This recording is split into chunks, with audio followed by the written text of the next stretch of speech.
Bom pessoal, nós vamos começar agora a parte de integral, tá? A gente vai começar aqui falando sobre a definição de integral, integral de Riemann, que a gente chama. Nessa parte de integral a gente tem dois problemas para resolver. Um deles, né, é determinar a área abaixo do gráfico de uma função, ou seja, dado uma função, né, gráfico de uma função, digamos, definido aqui intervalo intervalo fechado AB, a gente quer saber qual é a área, né, que fica abaixo do gráfico da função, né, a área, né, que é limitada, certo? A área da região limitada pelo gráfico e pelo eixo x, certo? Então, sim, geralmente a gente quer saber essa área, né, que está limitada pelo gráfico da função e o eixo x, tá? E um outro problema é determinar uma função cuja derivada seja a função dada, ou seja, você dá uma função e aí você quer saber qual é a função que quando eu derivo dá essa função aqui. Bom, são basicamente esses dois problemas que nós vamos ver aqui nessa parte de integral, tá bom?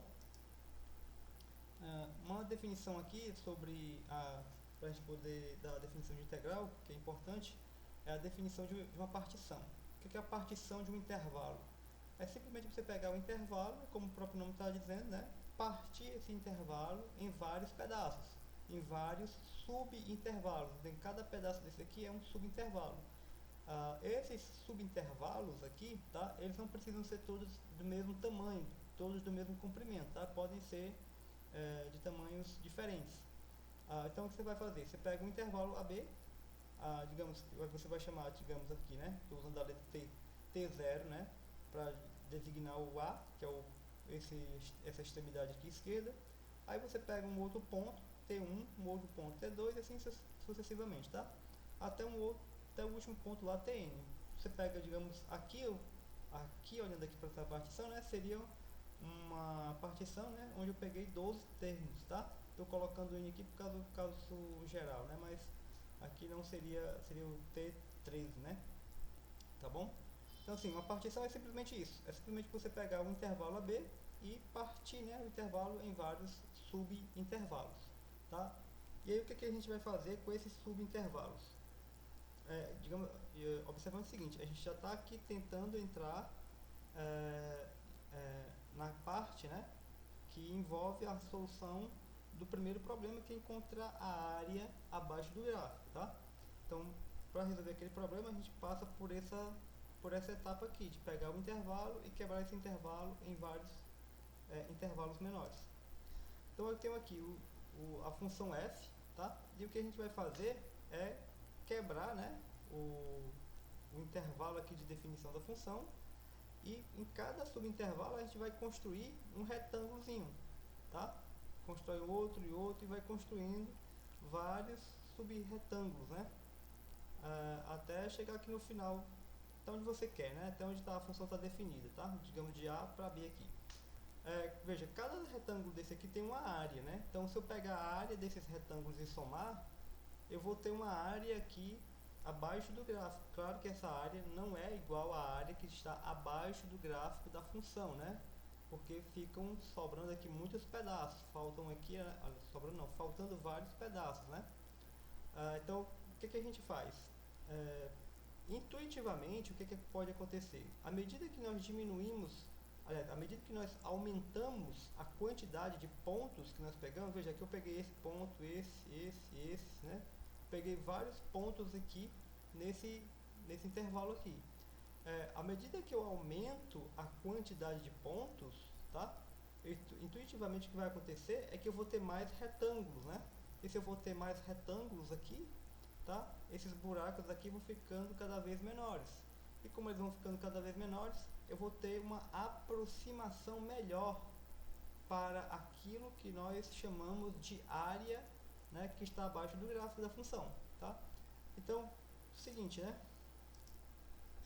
A área que está abaixo do gráfico, ela vai ser o que? Vai ser aproximadamente esse valor aqui, o somatório de i variando de 0, ti menos 1, vezes o f de xi. Que raio é isso aqui? Somatório, o que é isso daqui, né? Veja, ti menos 1, digamos que esse daqui, ó, seja ti tá? E esse cara aqui seja o TI menos 1, tá? Então isso aqui, TI menos 1, representa o comprimento da base de um desses retângulos aqui, tá? E o que é o f de QCI? O f de QCI, eu vou pegar um elemento aqui dentro, tá? Geralmente a gente pega uma das extremidades, porque você vê que uma das extremidades sempre vai bater no grafo, tá? Então o que vai acontecer? Eu vou pegar uma dessas extremidades e vou calcular o f dessa extremidade. E quando eu calcular o f dessa extremidade, vai dar justamente a altura. Então o que está escrito aqui é a área de um retângulo desses aqui, de um retângulo qualquer. Então eu estou somando todas essas áreas aqui, tá? Então isso que está aqui escrito é a área, né, de um desses retângulos aqui, de um retângulo genérico, tá? Ou seja, por isso que a área abaixo do gráfico, né, é aproximadamente o somatório das áreas desses retângulos, tá bom? Olha só, então o que você está fazendo aqui? Eu estou pegando, né, o intervalo, estou dividindo esse intervalo em vários pedaços, né? E aí o que eu estou fazendo? Estou pegando aqui, digamos, o TK e o termo seguinte, né, TK mais 1, e aqui eu tenho esse retângulo, né? Na base aqui eu tenho um retângulo, aí eu levanto aqui o retângulo.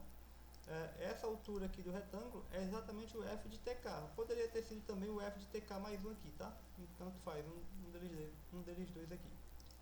E aí, isso aqui eu vou ter uma área, né, AK desse retângulo. Esse retângulo aqui é um daqueles retângulos que eu descrevi, né, no slide anterior, tá? Então a área desse retângulo é calculada como a diferença, né, que é o comprimento da base vezes a altura, certo? E aí o que você vai fazer tá, esse QC que aparece aqui, esse nome dessa letra aqui é QC.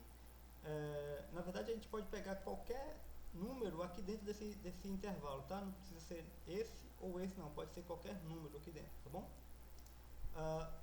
E aí o que acontece? Eu vou pegar, né, esse QC, vou calcular aqui, isso que eu estou calculando aqui na verdade vai ser a área desse retângulo, né? E calculando a área desse retângulo, então a área que vai ficar abaixo, né, abaixo do gráfico, vai ser aproximadamente a soma das áreas desses retângulos, né, que é exatamente esse somatório aqui, né, dessa expressão aqui.